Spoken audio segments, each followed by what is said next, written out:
Yeah, we're doing a tier list today. Do you hear the lack of enthusiasm in my voice right now? I guess I should explain why we're doing a tier list today, because I hate tier lists. I think tier lists are really stupid. I think tier lists only exist so that people can either feel validated that their own character isn't as good as people think they are, or get angry that a character they think is bad, someone else says is actually good.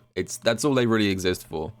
This is the reason why I'm doing a tier list. This lady right here. So Capcom are currently doing a promotion where they're giving away this like EX01 color for Cammy if people subscribe to anyone streaming Street Fighter 6 with like a tier 1 or a gift sub throughout the month of September. And I've for a while I've had this like goal on my stream, which I assumed would never be met, where I said I would finally do the thing that I didn't want to do, and I was going to make a tier list if we could hit 1,000 subscribers. And I think partly because of this, and also partly because it's currently like September, the stars aligned, and I can't believe I'm this mad about people being generous, man. Like, I really appreciate everyone coming through with all the support, but at the same time, god damn it, I don't want to make a tier list. Oh god, and now it's that stupid game that we play every time, where I have to try and figure out which one of these actually has the Street Fighter 6 characters, and which one is the Game Master Anthony list of every single character that's ever been in any Capcom game. Playable Street Fighter characters? It doesn't say 6. Street Fighter 6 cast? Oh, for fuck's sake, I hate this website. Why is it called Street Fighter 6 cast? I guess wrong on this mix-up every goddamn time. Street Fighter 6 characters up to Terry. So we've got strongest to weakest, up and down, and stable to inconsistent, left to right. And I'll try and explain this a bit as I go. I think it's easier actually if I just start with the characters that I think are the strongest and then work downwards and then maybe adjust them as I add more. So I think, in my opinion, right now, the two strongest characters in the game are like sort of tied for my top 1 spot is this guy right here, Akuma. Where is he? There he is, Rashid. It's this season is pay to win, clearly. It's all the DLC characters. I think Akuma and Rashid are the two best characters in the game right now. And this is why I like having this format for this thing, because I think Rashid is extremely strong and extremely stable. But I think Akuma is actually fractionally better, but he's actually a little bit unstable because he has... I know we like to joke about how 9,000 health is not that big of a deal, but just the fact that he dies a little bit quicker than everyone else means that he has a little bit less room for error than Rashid. I think the best way I can describe it is like, I think Rashid has invested like 9.5 out of 10 in every stat. Every single Rashid stat, like defense, offense, like his neutral buttons, his specials, everything he has is like a 9.5 out of 10. He's like a super well-rounded character. I think everything Akuma has is like a 10 out of 10, except his health. So I think probably Akuma is fractionally better, but I think he's also a lot less stable in like real match scenarios. I'm gonna lead with those two. And this is where it gets tricky, because now I've got to do like, I think after these two, there's about like 10 characters, which are all roughly the same power level. So let's just add those. We're gonna go with Guile next, who I think is also extremely stable. In fact, Guile might even be the most stable character in the game, honestly. Guile is very strong and very stable. He's like the only character in this game that actually has like a consistent zoning strategy. You know, he's like the only character that never has to really deal with drive rush, you know? Every other character in this game, no matter how good you are, you always are a little bit nervous of the possibility of YOLO drive rush in neutral. Guile never really has to care about that. So that's one less thing in his mental stack to worry about. So I'm going to put Guile up here in the really stable end. Who else we got? Ken? Put Ken up here as well. I think Ken is similarly quite stable. He's an all-rounder. We know Ken is Ken. He's got tools for days. Cammy. I think Cammy is fractionally less stable than Ken, but about as strong. If Cammy had low health, she'd definitely be like Akuma over here. But for some reason in this game, Cammy has like no downside to her strengths. And then here's the thing. I'm going to go with Zangief next. Zangief is going to be next up. I'm actually going to put Zangief like here. So I think Zangief is just as strong as these characters. He's like as strong as Cammy, Ken, and Guile this season. He's one of those like big group of characters which could all feasibly be like top 5. I know everyone's obsessed with this idea of like this game having like a clear-cut top 5. I don't think it does. I think there's about 15 characters that could all count as like top 5. The reason I'm putting Geef all the way over here is that he has absolutely no defensive options in this game. Like, he's really, really strong this season. He got buffed through the roof. But because he has absolutely god-awful defense in a game as explosive as this, and the other thing is that he has to rely on hard reads. So, like, in a tournament, particularly if it's like a 1-2 scenario, you might be gambling your route through to the next match versus getting sent to loser's bracket on one SPD. Like, being a grappler in this game is inherently unstable because tournaments are so quick, and most tournaments are 1-2, at least until you get to the later parts of the bracket. So yeah, I think Geef is really strong, but I also think he's inconsistent. And I'm also up here gonna put in a similar position M. Bison for similar reasons. I think Bison's offense and rushdown is absolutely fucking insane. He has some of the best offense in the game, but at the same time, similar to Zangief, he has piss poor defense. And like I said, in this game, you need to be well-rounded to be consistent. He's got an invincible level 1. He's not quite as helpless on defense as Zangief, so I'll put him about here. Up next, I'm gonna do my own character. Aki downplays in shambles. I'm gonna put Aki right here. You guys agree with that? You think that's about right? I think she's in a similar spot to Bison this season. Bottom left, yeah, that's Aki right there. Yeah, no, I think Aki and Bison are very similar this season. They both have incredibly good rushdown, lightning fast drive rushes, but unfortunately slightly unstable defensive options. But they are still monsters this season, so I'm going to put Aki here. All these characters here are roughly in line in terms of power level. Do I have anyone else in this section? Let me have a look. Maybe Ed. I'm thinking maybe Ed next. We're going to add Ed next. I'm going to put Ed, running out of space very rapidly, here. I think Ed is on par with this group of characters. He's a bit more consistent than like the Aki, Bison, Zangief trio because he does have like invincible defensive options and stuff. He's got great combo potential, big damage, really good pressure, really good normals. I think the reason that I haven't got him further this way is because like he's got some unwieldy tools which are hard to be consistent with. Like his DP anti-air is a little bit slow. I think it's like 10 frames, which is below all of these lot. His EXDP is invincible, but it's a little bit slower, and you can like meaty jab through it.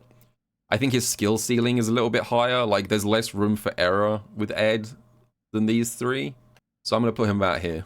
That seems pretty good. All right, let's do Chun-Li next. I think I'm going to start moving down a little bit now. I think Chun-Li is probably like here.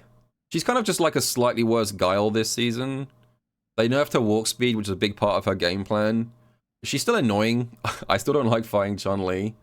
But yeah, she's still got all the things you need to be good in this game. She's got crouch, medium kick, drive rush. She's got slow fireball plus drive rush. Her stand jab is still a war crime, yeah. Her level 2 super is still really good. She just doesn't quite have the like X factor you need to be like alongside these guys this season, I think. But she's still really good, don't get me wrong. So I think she's good and stable, but just not quite as good. And then alongside her, I'm going to put Juri. Juri is a character that I never really know what to do with. She's permanently flying under the radar. I never really know what to make of this character because Uma showed up, won $1 million, donated it to VTubers, refused to elaborate further, and then left. And like, whenever I play a good Juri player, I always think to myself, damn, this character is actually kind of cracked. But then some time passes and I'm like, maybe not. Maybe not. So I'm not, this one's a kind of a question mark for me. I still don't really quite know what to make of Juri, even after all this time. She's good though. She's definitely good. I'm just not quite sure how good.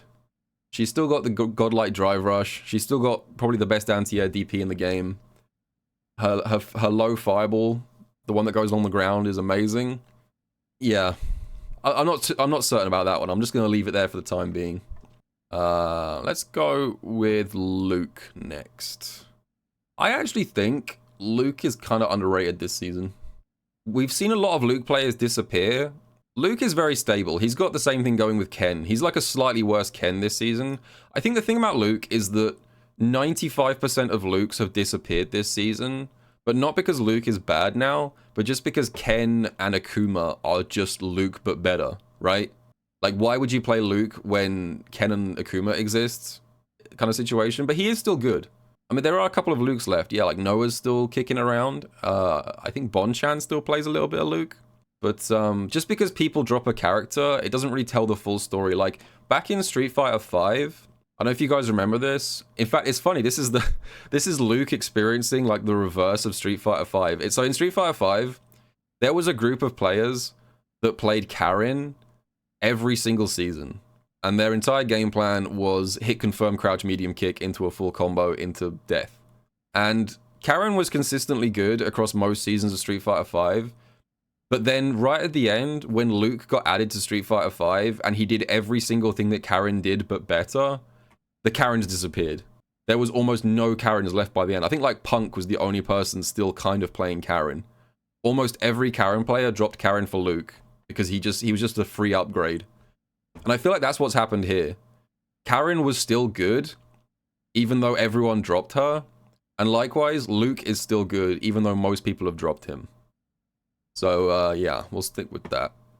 Okay, my next one is going to be maybe slightly controversial. I don't know.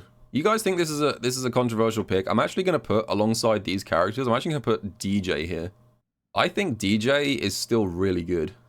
I think when the Season 2 balance patch dropped, way too low. When the Season 2 balance patch dropped, I think there was a lot of doom and gloom from the DJ players that, you know, he was probably the most nerfed character after Season 1.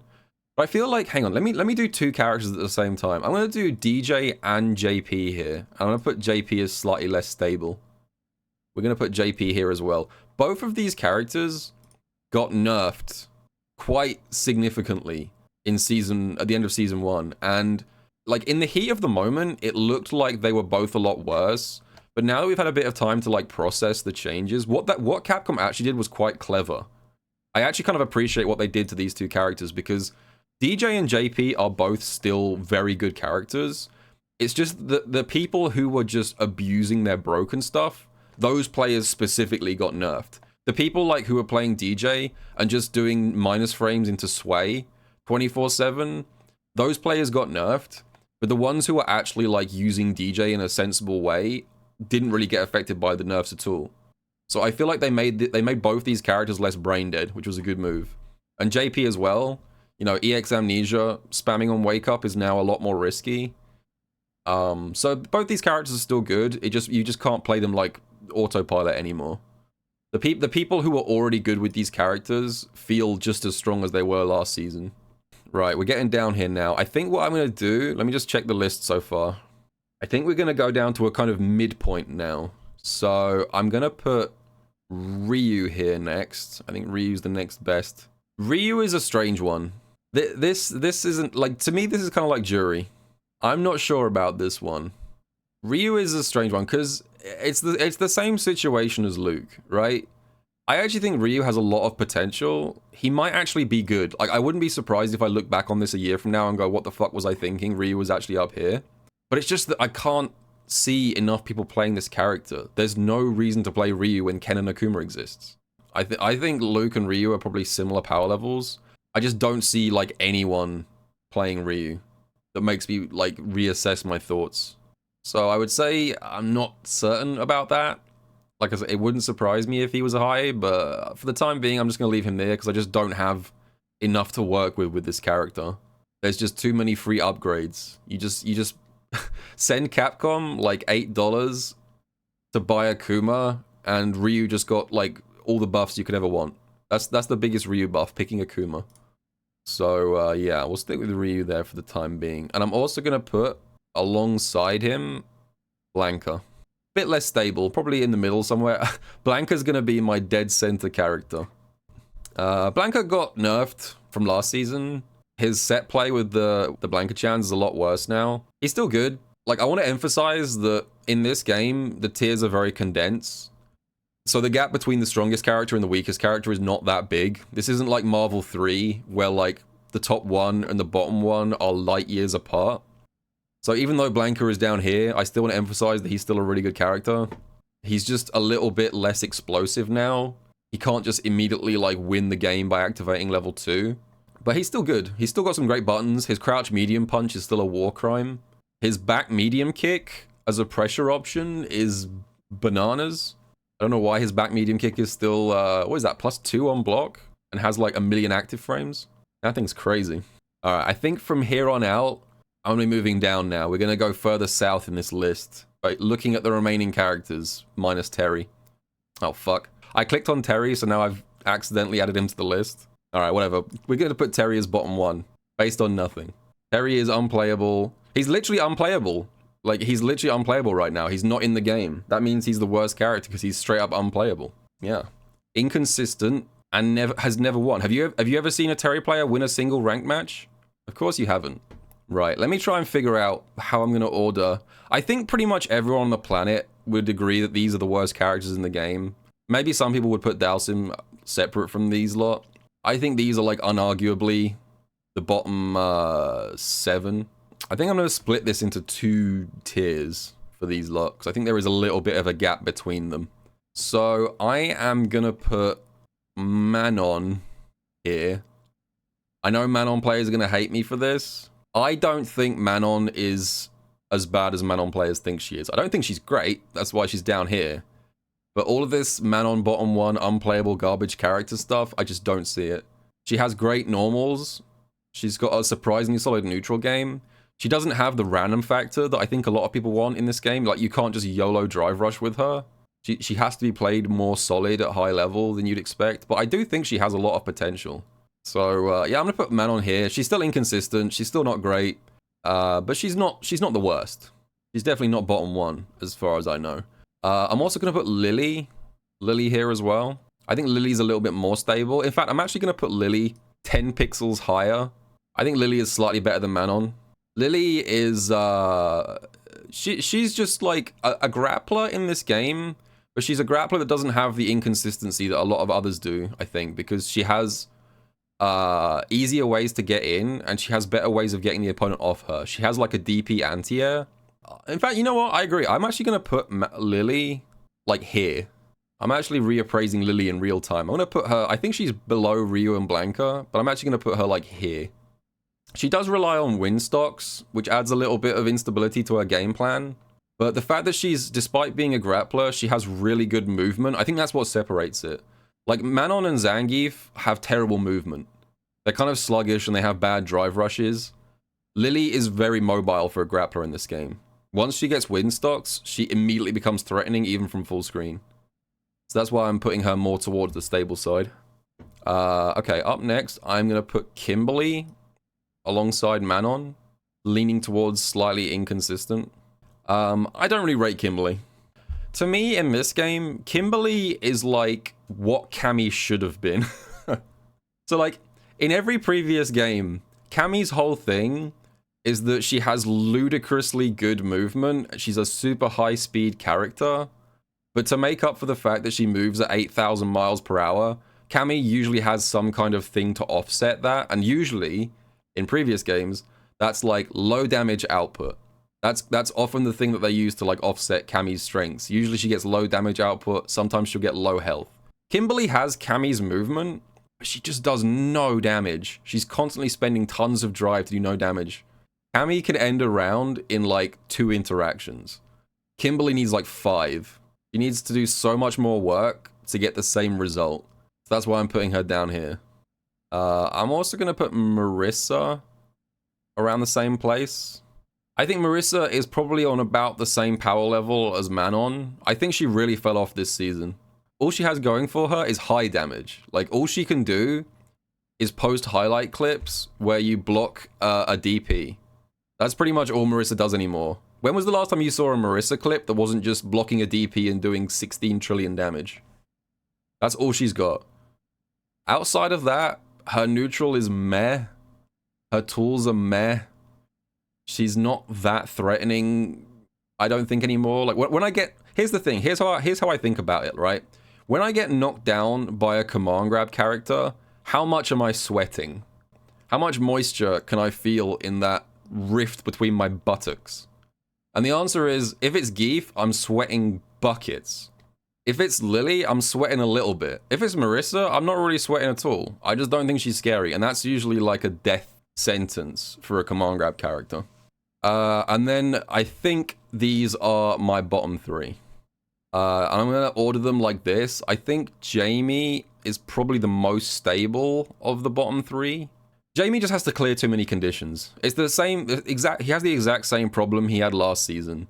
He got a lot of buffs. Like, it's weird because when the balance patch dropped, Jamie got like 15 pages of buffs, but fundamentally he still has to work too hard to get the same results. You know, he has to juggle all of these drink mechanics, all of these like moves that he only unlocks at certain levels, and it's just like, what's the point?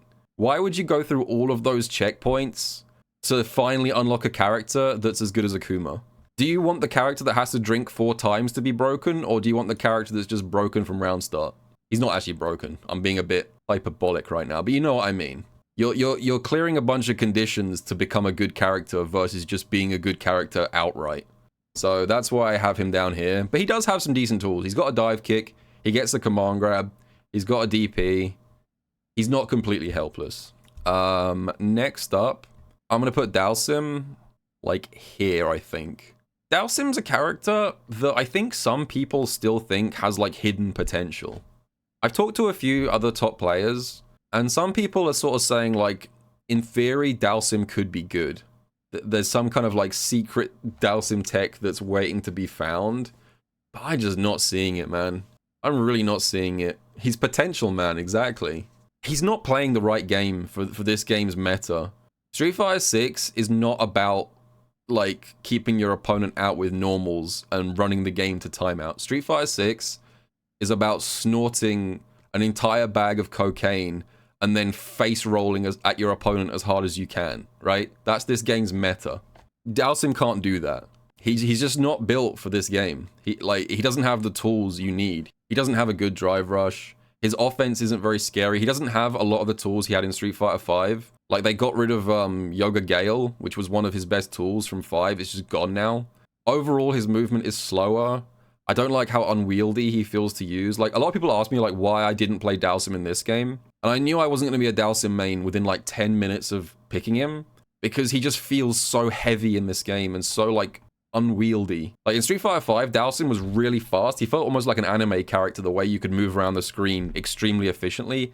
In this game, he just feels like you're playing underwater compared to 5. I just hated the way he feels. So, yeah, I just don't think he's threatening in, like, anywhere on the screen. And finally, and this is the character that I think is probably the worst in the game. I don't have much else to say. E Honda. He's weak and he's inconsistent. He also, similar to Jamie, he got a good amount of buffs in the balance patch, but they just don't fix his core problems. In some ways, he's actually worse this season. Like, the fact that his headbutt now leaves you really close on block, so you can actually kind of mix him afterwards. Because the thing is, he used to have like a spacing trap after headbutt. That was kind of one of the annoying things last season, is you would block headbutt, and then you would be left at a really awkward distance where like he could press Stand Fierce and fish for a punish counter, even though he was minus. That's just gone now. He lost a lot of his gimmicks and didn't gain much in return. So, yeah, he's just not doing anything. Bad buttons, bad footsies, not very threatening pressure, weak wake-up options. He's just not very good. And, yeah. I was thinking I might do some rearranging, but to be honest, I think that looks pretty good. Terry prediction? I mean, from what I've seen so far, Terry has every tool in the universe. So, there you go. There's Terry. I don't know. There you go. I'm sure this is the part of the video that everyone immediately fast-forwarded to. No one actually watched all the stuff in between when I was explaining my thoughts. This is the part where now everyone's... You ever see on YouTube where there's those, like, spikes in the like, parts of the video that people are, like, skipping to?